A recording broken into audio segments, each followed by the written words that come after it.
It's called the Basic Earthquake Emergency Communication Node, and if the name sounds complicated, well, just call it BEECN. And its aim is simple: to connect if an earthquake cuts off communication. Pull out the four corners first. In the case of no phones, no Wi-Fi, and no internet, Portland's Bureau of Emergency Management hopes you'll eventually make your way to one of these pop-up sites. Like parks, school fields, and a few other miscellaneous facilities.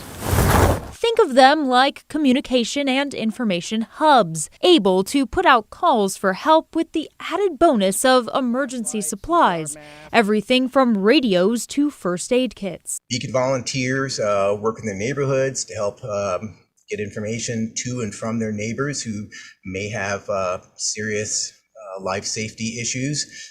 BEECN caches, as we call it, the stash of gear in a BEECN cache. Ernie Jones runs the program.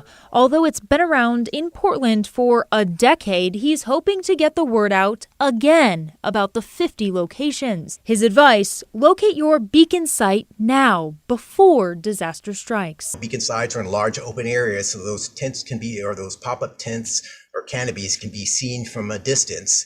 But it's really hard to get people's attention, as you might imagine. We do our best to get information out, but it's a challenge.